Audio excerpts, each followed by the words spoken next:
Shares for beginners. Phil Muscatello and Finpods are authorised reps of Money Sherpa. The information in this podcast is general in nature and doesn't take into account your personal situation. Going onto shares isn't buying shares just because everyone else is doing it. Well, that's not me. If anything, I'll look at that and say that's interesting, and then I'll look for, is there a contrarian position around that? So I don't tend to follow the herd in that respect. It's looking at objective data, independent analysis, and actually trying to work out, okay, what's appropriate here. G'day and welcome back to Shares for Beginners. I'm Phil Muscatello. What do Kiwis do when they want to invest? Do companies that list on the NZX ring a bell or do a haka the morning of their listing? Joining me today to discuss investing in the land of the long white cloud is Oliver Mander. G'day, Oliver. G'day, Phil. How you doing? Very good, thank you.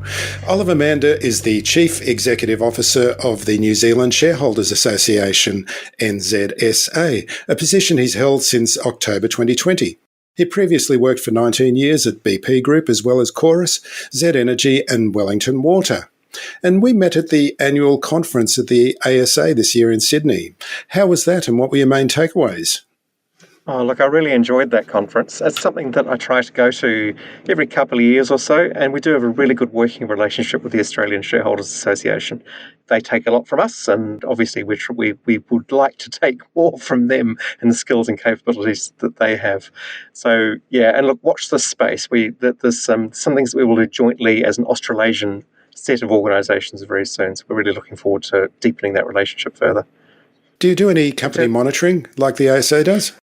We do it slightly differently to the ASA, but we've got full coverage of the New Zealand Stock Exchange. So we cover the 125 companies that are on the exchange. It's a much smaller exchange than the ASX, of course. But we do that in quite an engaging way. So we have what we would term a relatively strong relationship with every board, every chair, every CEO of those companies. To have a more centralised process than the ASA, and that simply reflects the scale of our operation. But look, we have a set of policy principles. We assess against those principles. We have a conversation with the companies with that, because it really is about ensuring that we understand their context as well. And that leads us to a form of constructive activism that is really quite unique in New Zealand. And we're able to put out improvements and work with companies to actually improve their governance long term as well. So you've said the number of companies, which is 125. What's the kind of market capitalisation and the size and the shape, and what sort of companies are listed on the NZX? Yeah, there are some very significant organisations there. So if the largest listed company as a New Zealand company in New Zealand is Fisher & Paykel Healthcare. Now that, of course, is listed on the ASX as well. It's a real feature of our market that many companies do dual list on the ASX, because really that's about broadening their investor base as well and ensuring they can attract a diversity of investors, both institutional and retail. So yes, Fisher & Paykel is our largest listed company. That's a market capitalisation of between 20 and 22 billion New Zealand dollars. So it's about 20 odd billion Australian. The NZ50 drops down to about, I think that the bottom component of the NZ50 is about 250 million as a market cap. So really quite a lot smaller than what you're seeing in Australia. The NZ20, if you're investing in that index, it's around $500 million, maybe a bit more. Do you find New Zealand investors have a bias towards their own market like Australians do here? I mean, these days we can invest anywhere in the world, but do locals invest locally as well there in Kiwiland? Oh, look, they do, and it's actually a problem for any market in the world. There is this thing called home country bias, and individual investors they can be subjected to that wherever in the world that you are. But I think what is really, most New Zealanders would invest outside of New Zealand as a matter of course, simply because that's just recognising that we're a tiny, tiny part of the global economy, and actually we want to make sure, most investors want to make sure that they diversify their investments in a way that makes sense for them. So, there's 125 odd listed companies. There's a range of ETFs on our market as well. There's probably another 50 or 60 of those. And that gives people an easy way to invest locally but still diversify their investments. But some will choose to invest directly in companies in the US or the UK or Australia. And that prevalence is probably slightly higher than what it might be compared to a larger market like Australia, simply because that most New Zealanders would recognise that we're a very small part of the world economy. So ETF providers there, are they like the big ones? They've got set up local offices like Vanguard and VanEck and Global X and all of those? Is that the case? So they haven't actually, no. So the largest ETF provider is actually, the largest ETF provider is called Smart, and that's actually owned by the NZX itself. So they're operating as a passive fund manager at that point as well. And then there's a couple of other listed investment companies as well that are run by local funds. So for example, Fisher Funds Management, they're the manager for 3 or 4 listed funds that operate a global sector, an Australian investment sector, and a New Zealand sector as well. So, and those they can be actively or passively managed. And for your listeners, active is when the fund manager is actually doing work to try to beat the market, and passive is where it's just tracking an index. In this case, the NZ50 or the ASX 200 or whatever that index might actually be. So there are those range of options for investors on the NZX as well.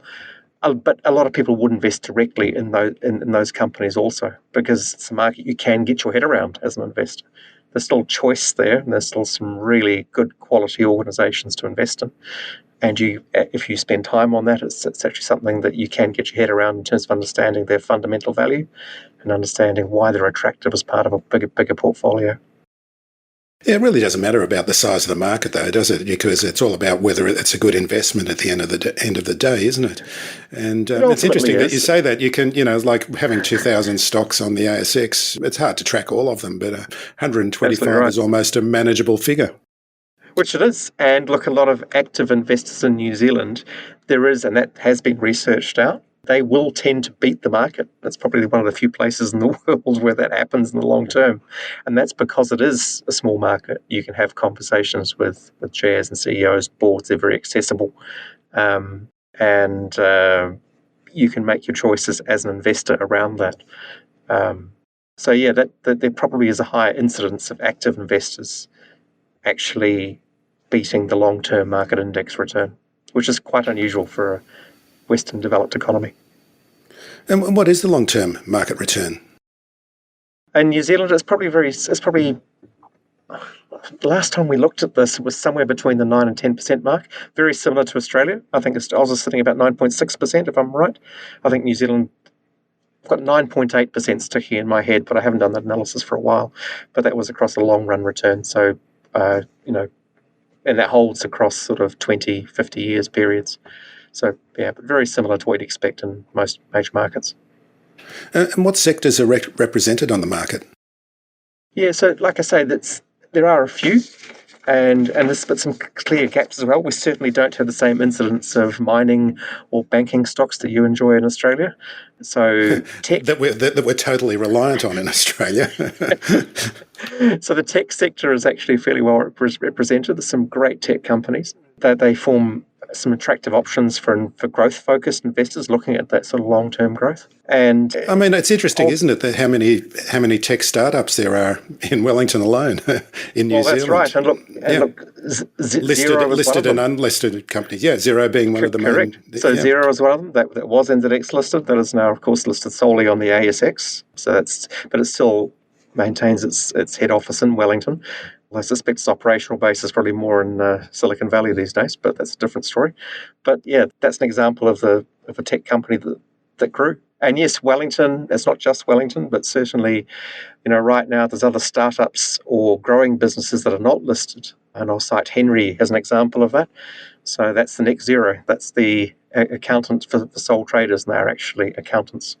And they will work through providing tax, doing your tax and doing your invoicing and so on as well. So it's actually a really interesting business model that they've got, and that they're certainly what is it? Strongly. Sorry, just tell us a bit more about that. What is it? Henry is the name of the company, is it? And it's a private HNRY. So yep, Henry, and yeah, they're actually not listed yet. Not listed, and the word "yet" is a really important one. One day, I'm sure they will have that need for capital, and we would hope they would look at a public market. But we'll talk about that as well if you like. But yeah, so certainly. But again, we seem to have this predilection in New Zealand for doing admin very well. We can think of Diligent Board Books, which of course was a Christchurch-based company, I think it was, before they decamped to the US. You have the likes of Xero, the likes of Henry, the likes of FNZ Group, who run a lot of the back end behind many of the world's fund managers. So we seem to have a predilection in our country of using technology to support admin, which is great. Yeah, well, That's and it's also unlisted companies like NZX and ShareSite doing portfolio tracking, Sharesies doing brokerage platform. Yeah, there's plenty like that. It's pretty amazing. There is, and there are opportunities. And I think as a culture in New Zealand, we're a small country. We have to export what we do, and we export capability as well. We have to do that to make our economy work. And I think it's a really interesting sort of cultural mechanism to have as you're growing up, knowing that you just have this outward-looking view of the world straight away. As a child growing up, I knew where the rest of the world was and New Zealand's place in it.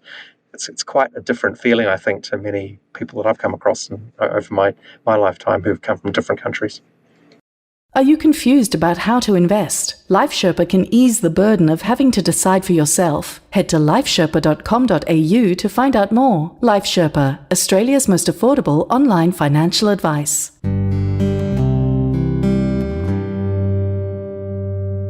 Let's face it, one of the few non-Italian supercars is a New Zealand car, isn't it? Was that the Tuatara? Is that the one? No, they're the McLaren. Oh, that too. Yes, you're right.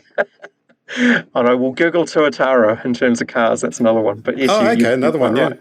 Yeah, and the world's fastest Indian. The world's fastest Indian. Yeah.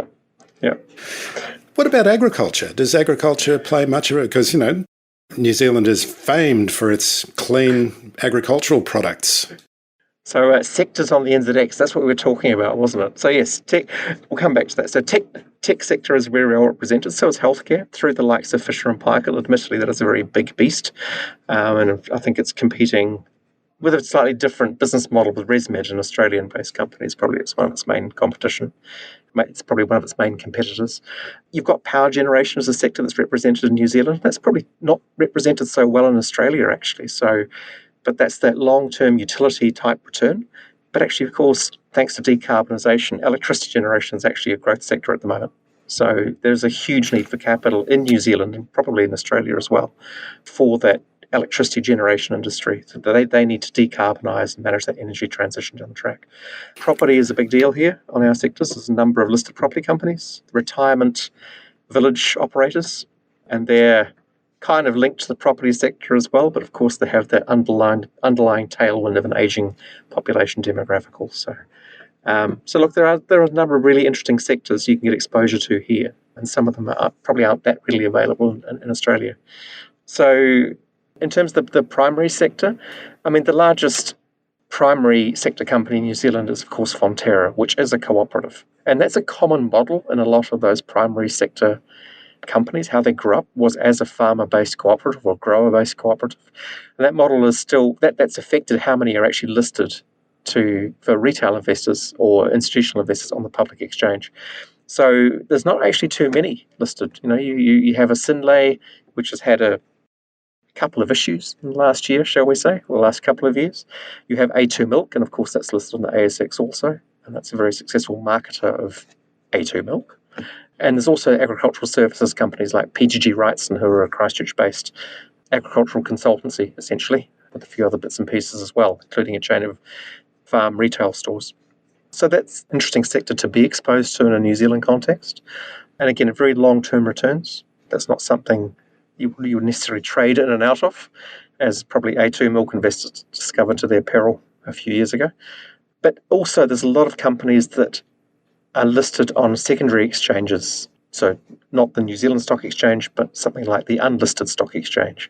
And that reflects that cooperative nature of how they grew up. So companies like Zespri or LIC, Livestock Improvement Corporation. But those are companies where you need to be a grower or a farmer to actually own the shares in that. Silver Fern Farms is another really good example of that. And some of those are open to public investors. But actually there's a risk in that also, because you want to make sure that there's no trade-offs between the supplier shareholders and the non-supplier shareholders. And that can be an element of risk in investing in those types of companies for that reason. Now, I'm not saying that they haven't got the controls around that or that it's a dangerous regulatory regime, because it isn't. But it's just something for investors to be aware of when they're going into those types of companies. So I believe Air New Zealand had some engine issues recently. How's that impacted the operation? Well, That's a really interesting question, Phil. Air New Zealand would love more planes right now.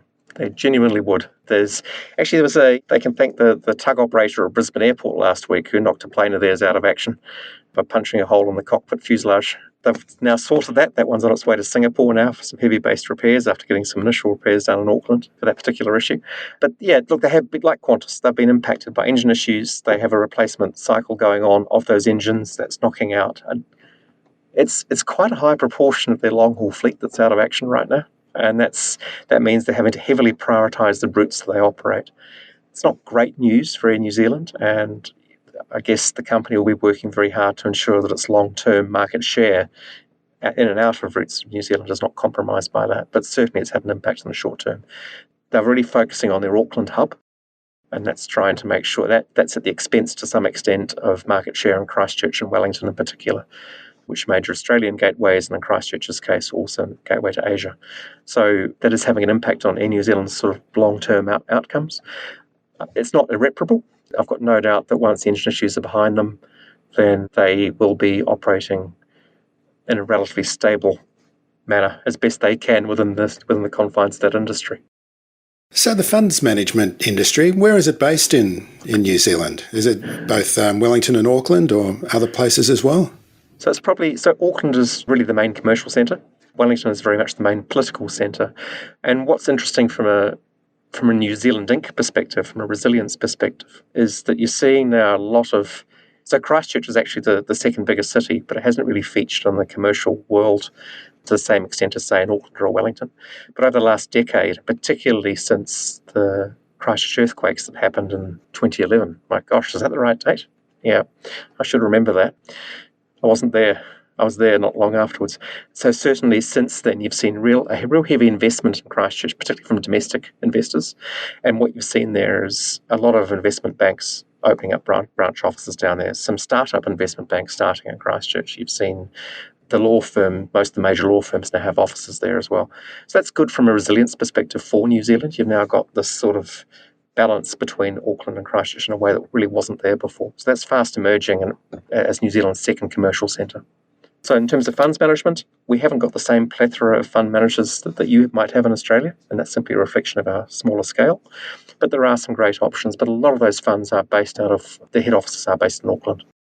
Just something that just came to mind, and I could be wrong about this, but are there fewer regulations for companies listing in New Zealand as compared to other countries?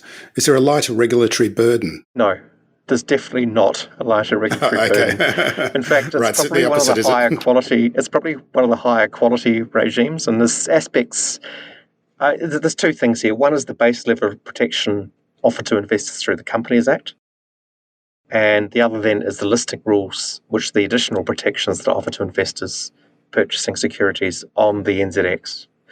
And the NZX and the ASX have slightly different rules, but basically they're both fairly high quality regimes. There are some elements where there's greater disclosure required in Australia, such as your remuneration reporting.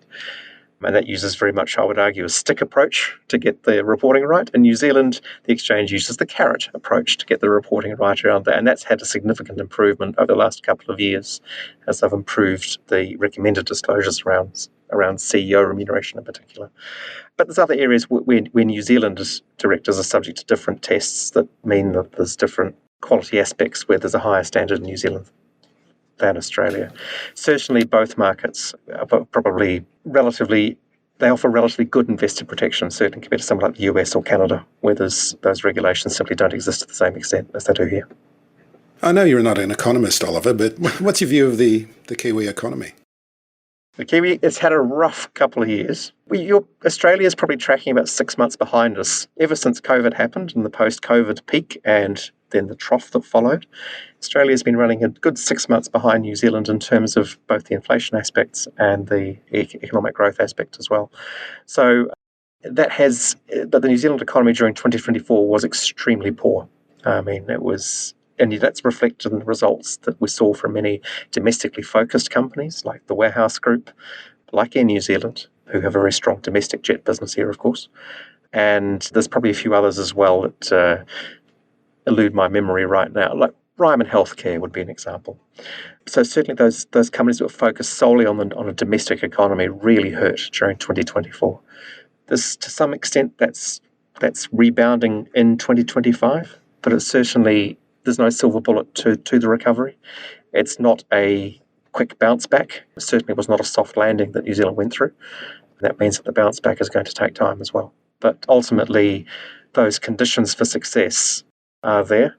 And look, the things that we risks to those emerging green shoots of economic recovery will be things like the Trump tariffs in the US, the impact that has on global trade, already increased competitiveness within New Zealand as companies look to divert their production into the New Zealand market as well. So I think the watchword for investors this year is very much around watch the volatility of the recovery and the strategic and economic and geopolitical themes that can actually impact that. When and how did you start investing? What initially piqued your interest? I remember buying my first shares when I was 14. So that was at high school. I don't remember what shares were. I'll be really honest. I sort of kicked myself, and because I've shredded everything, I've no idea what they actually were. But I also remember that the brokerage was more than the shares were worth, which I thought was pretty fascinating at the time. And it was a salient lesson in how I've chosen to invest going forward as well. But I think that reflected a lot about the time as well. For a lot of people, investing was the sort of ethereal, up in the clouds type thing they never really felt they could access or see or relate to. And that was the world that I grew up in to some extent. My parents didn't come from money. I grew up in rural Canterbury in the South Island. And, from basically a working class type of family arrangement. And I think for a lot of people, investing was the sort of other world that they could never relate to or never see. I think we're lucky now, and that has clearly changed. I know the same thing has happened in Australia, where investing options become much more accessible for a whole wide range of people that could never have done that or contemplated that before. So that's the freeing power of information through the rise of technology and the internet, of course, but also the rise of low-cost broking platforms that have actually really helped people just get a little bit of skin in the game, and that helps people learn and understand. So I think what got me initially into it, in a way, was because, I did, like I say, I never had any exposure prior. My parents weren't into it. I didn't know anything about it. I did go to a school where that was fairly high in school. I was lucky. And you saw that exposed me to a different set of demographics, a different set of people, and just piqued my interest around things. Yeah, I've noticed that about Kiwis, that you come over to Australia and your education seems to be a lot higher in a lot of cases than here in Australia. And it's like you say, you've got this view of the world, because I think you seem to be implying that from a young age, you've got to be outward looking because there mightn't be opportunities locally. Have to be. And that's a blessing and a curse, of course, Phil. We see right now we're suffering thanks to the economic recession in 2024, has an immediate impact on young Kiwis emigrating from New Zealand to Australia, of course. And there's quite a lot of Kiwis living in the likes of Sydney or the Gold Coast or Perth. So our diaspora is actually quite large outside of NZ. Many come back, and that's great for us because they bring all that knowledge with them. They've learned and developed their capability further overseas. I'm probably an example of that, but many don't. And that's a sad loss for our country long term. So we do have to get that balance right over time and make sure that the opportunities are here for our young people and where they can grow and develop and thrive. So you personally, do you invest mainly locally or internationally or a combination? So I run it's almost a mechanistic approach.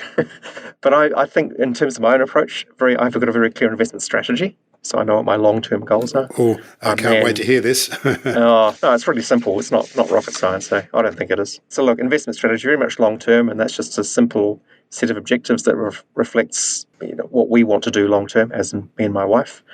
So, and I guess I am probably a fairly long-term investor, so I'm very much focused on growth. So quite an aggressively geared portfolio towards equity, and I'm prepared to be very patient in terms of the capital that I will supply. I mostly invest in public markets. I've got a few investments in unlisted investments as well, and a few in funds, but it's mostly in public equity markets because I do think that trade-off for risk versus the investor protection you get from the transparency associated with a public company, I do think that makes a difference. So I'm not just chasing return. I try to have a set level of risk and then I maximize the returns away from that set level of risk. Maximize my returns given that set level of risk. And that's part of the investment objectives that we have. The way I'll work that is, so I'm essentially running my own little statement of investment and investment objectives. So that sets out each of the investments. I justify each of the investments against that. We have a clearly defined portfolio allocation, which is allocated to both how much we invest actively, how much we invest passively, and that could be either direct investments or ETFs.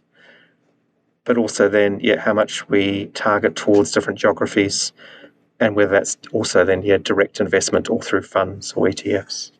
So it sounds complicated. It's not. It's just, I guess, just I know go my into limits. it. Go into it. Yeah, go into it a little bit more. What have you got a little checklist? You sort of said that there's a kind of Tell us about that. I have an algorithm and a spreadsheet. So basically, I track how my portfolio is doing against different benchmarks that we set or different allocation models that we set in terms of geography, sector, and the style of investment, whether that's direct or indirect. And I'm looking to optimize across that against a defined level of risk and trying to maximize my returns away from that. Diversification to me is really important. I'll make the way we set those allocations is really through looking at what are the key economic or thematic or economic themes or geopolitical themes. So the thematic type approach and saying, where don't we want to be? So does, for example, the introduction of tariffs into the US, does that increase vulnerability or increased risk of good investor returns from the US market? We would argue it does. Sorry, when I say we, I mean me and my wife. We do talk about this. So I will then look to diversify or reduce the portfolio allocation that we're allocating to the US. I don't just look at where the stocks are listed to get that allocation. We look through the stocks to say, or the ETFs to say, what's the underlying exposure? So if you're looking at a particular ETF, it might be listed in Australia or it might be listed in the US, but that doesn't mean it's all US exposure. So we look quite carefully at what those sector balances are and the country balances are. And there's some, I use portfolio management tools like ShareSite, but also have my own spreadsheets to augment that in terms of understanding some of those aspects. Yeah, I've heard ShareSite's main competitor is the spreadsheet. It is, and I mean, are you one of those spreadsheet tragics? Look, I have to admit, I love a good spreadsheet. My wife always hassles me about that. So, we have fascinating conversations, and she tends to groan and walk away when I start talking about spreadsheets. But please feel free to nerd out here on spreadsheets. What is it? What is it that you're setting up that is helping your investing? Yeah, so look, I do track daily prices of stocks, and there's some great functionality in Excel that lets you do that these days. That'll give me, I can calculate it within a beta or how much the stock varies compared to an index over time. So I'm looking at things like that. I'm just looking at, and then I tend to use ShareSite or more for actually understanding that wider portfolio allocation, the wider portfolio return over time. I do the allocation models and algorithm that's driven through Excel as well. And that's just telling me am I overweight or underweight in that.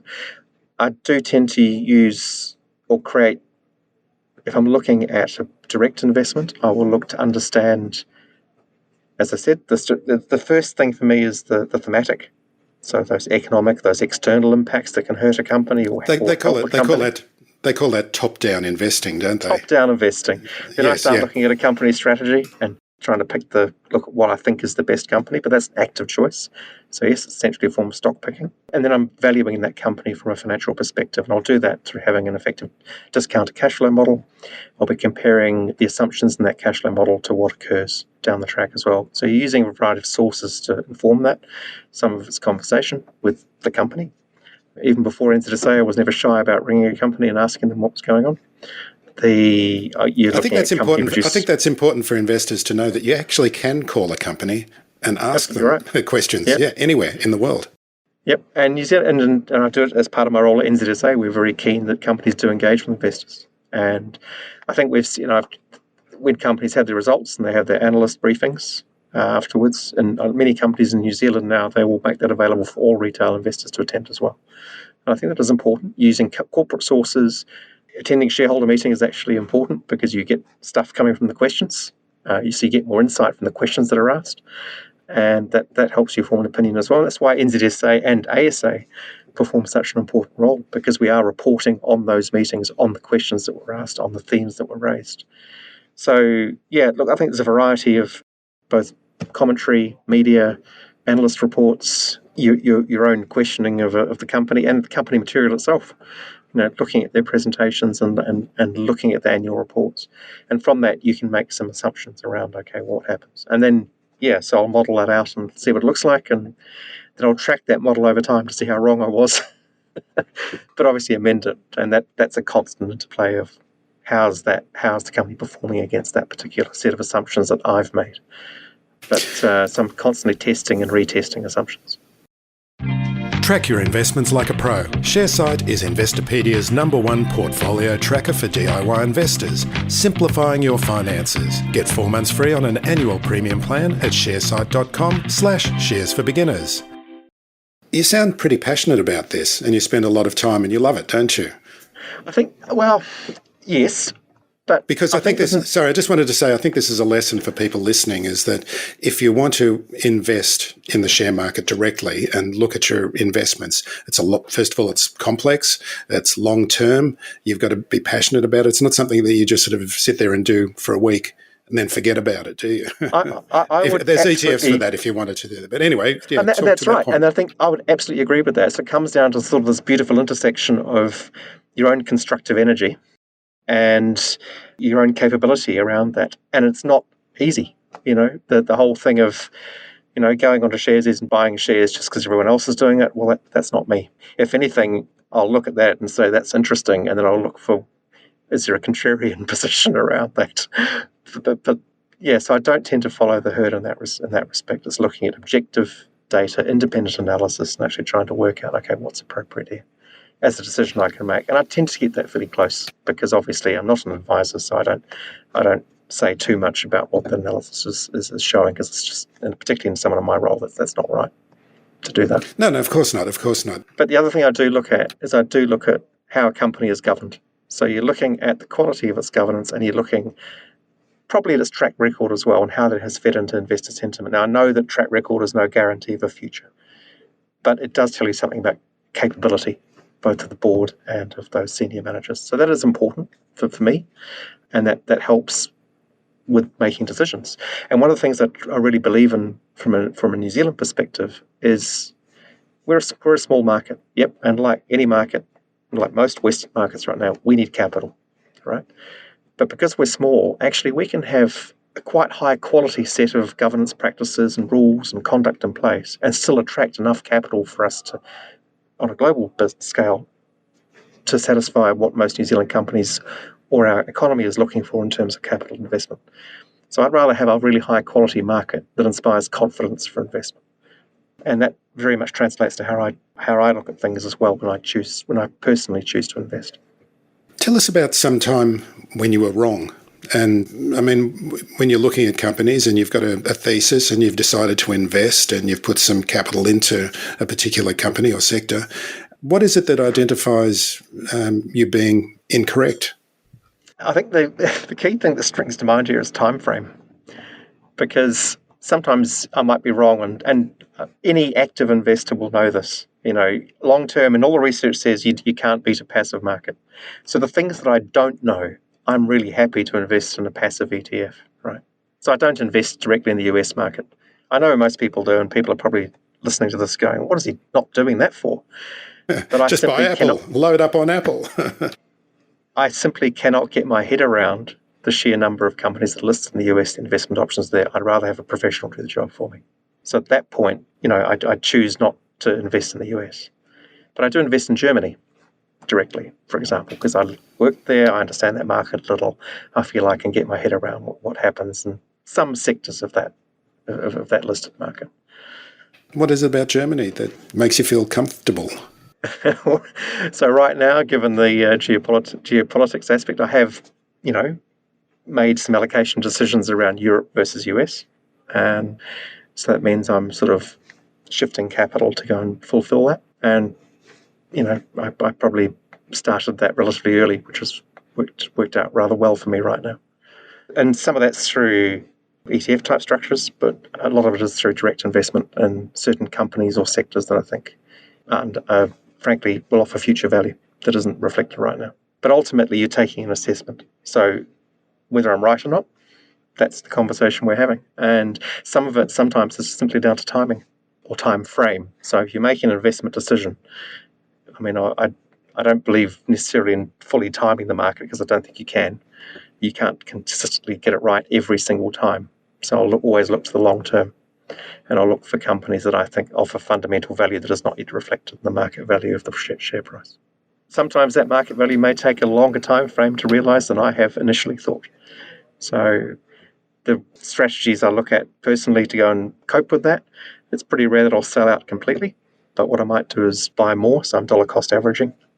And that can be a fraught strategy, of course, because you're still having a fundamental belief that you still believe in what this company is doing, what the company's strategy is. I've got one investment at the moment that I bought at completely the wrong time. I still think it has value, but I'm well underwater on it, but I'm hanging on to it. And I have averaged down to some extent on that, but I'm not willing to skew my portfolio in such a way to fully reflect the money I need to put in. So I'm still running within certain guardrails within my portfolio in terms of how I look at individual investments. And I do want to maintain that. So, and that's a protection mechanism, so you don't get overexposed to one particular bad investment. At the end of the day, if it fails completely, then I still have enough returns from elsewhere to offset that, and it's not going to hurt the wider portfolio. On the other hand, if that time frame to recover is longer, and it does recover, then things are looking pretty good. But yeah, so mechanisms like dollar cost averaging are helpful for me, retesting and testing those assumptions that I've made, and am I wrong? And I'm not afraid to sell out at a loss if I've got it wrong. And I'll try to do that that's earlier really rather than important, later. isn't it? Investing, just realizing when you're wrong. I think a lot of people are great buyers, but they're bad sellers. And it's something that we've talked about at NZSA as well from an investor psychology perspective. So I'm not particular, if I've got it wrong, I'm not shy about saying, hey, I've got it, and just recognising that and taking the haircut, because inevitably I can reinvest that money and I'll get it right next time. So, yep. I saw on your bio the Scout Youth Foundation Investment Committee. What is it and what's your role? So Scouts New Zealand, and of course the Scouting Australia as well. So that's a global movement. So Scouts NZ has an endowment fund that was set up by a coalition of the willing a few years ago. So I'm on the investment committee for that. What we look to do is generate a return to put back into Scouting for disadvantaged families or for specific projects where the money might otherwise not be available. It's only small, but it's growing rapidly. And yeah, it certainly made a difference to many people who wouldn't otherwise have been able to participate in Scouts NZ and Scouts New Zealand activities. Yeah, and look, I do believe that Scouting does make a difference to people's lives. It instills it works and focuses on certain leadership qualities. It focuses on giving people experiences they wouldn't otherwise be able to achieve. So I do believe in that as a core premise, and there's value in that. Yeah, and getting kids off their devices. Yep, that too. Why did you join the New Zealand Shareholders Association? What is it? I think you're just the personality type that likes that, especially with your interest in governance. Well, I think so. But interestingly, so I joined as CEO, as you said in your intro, back in October 2020. It feels like quite a while ago now. And for me, really, it was an intersection of a couple of things. One, yes, it played to my sort of underlying interest, if you will. But also as a bit of an inflection point in my own career, in my previous career, where I'd felt I'd been typecast since returning to New Zealand. It's a very common problem for returning expats. And I wanted to use that sort of full range of skills that I grew up with, that holistic set of active skills that I have, rather than be pigeonholed into one particular area. So I think NZSA, that's why it attracted me. It meant that I could actually make an impact in a way that helps New Zealand investors and helps international investors have confidence in New Zealand's market. And I do think that matters. We have a very high quality regulatory regime here. Investors can have confidence in New Zealand's market. Part of my role is to look at that and make sure that we understand the quality of the companies that investors are investing in. So for me, that mattered. Might sound a bit pointy-headed, but actually it really does matter to me. And because I have a relatively broad background, actually I can talk at many different levels, and I can understand many different facets of an organisation, how it operates, how it works, and how the governance might relate to that organisation. So I think that was what attracted me into that role, and certainly I think it's been a relatively I think NZSA has been very good for me, but also I think I've been good for NZSA, and I hope to continue that for some time yet. In terms of as an investor, though, interestingly, I'd never heard of NZSA before I saw the advertisement for its CEO. So that's quite telling for me. If I'm someone who's into this, and yes, admittedly, I hadn't been back in New Zealand that long, and I'd been overseas for a lot of the period when NZSA was formed and founded and growing up. But it still was interesting to me that there was this organisation here that was catering to my needs as an individual investor, but wasn't advocating on my behalf. But I'd never heard of it. So I think for me that's a real opportunity, and we haven't cracked that yet at NZSA. I would like to see our organisation move to be a significant voice for all individual investors, no matter their age, stage, demographic, experience. And we have a lot more work to do to achieve that. Well, we've got quite a few New Zealand listeners to this podcast, so pitch to them now. Tell them about it. Now. How much it costs and what are the benefits and everything, yeah. So NZSA as an individual member costs $145 a year. And of course, if you have an investment portfolio, that's likely to be tax deductible. Please consult your tax advisor for that. Really what we aim to be is that we protect, we empower, and we enable and we reward your investment. And we are that voice for retail investors in New Zealand, and we'll advocate on your behalf. That means that things are happening in the background. We have the credibility and the influence to have the right conversations with people to inflect change for the benefit of individual investors where that change is required. So really we're kind of a force for good in capital markets in New Zealand. And I think most of the industry stakeholders here, that they respect NZSA's position in the market and its voice in support of individual investors. So that's what we're here for. Sometimes you might get a direct benefit. A lot of the times the benefit is behind the scenes. But we are active in those conversations in terms of how corporate boards are shaped and the skills they need to have and how they interact with investors as well. And is there a website the listeners can go to? www.nzshareholders.co.nz, and you'll see a big Join Us button there. Just hit that and join us. Oliver Mander, thanks very much for joining me today. It's been great to hear about what goes on in the land of the long white cloud. And do you have to do a haka when you list on the NZX? No, there is an opening bell, just like there is in the ASX. And so companies, I think that should be instituted. I think you should be lobbying for it as part of the companies NZSA. Companies do ring that bell, and I'm sure our local exchange would like to see a lot more companies ringing that bell in the near future. So, yeah. Thank you very much. Phil. Been great to talk to you today, and at any time. Thanks for listening to Shares for Beginners. You can find more at sharesforbeginners.com. If you enjoy listening, please take a moment to rate or review in your podcast player, or tell a friend who might want to learn more about investing for their future.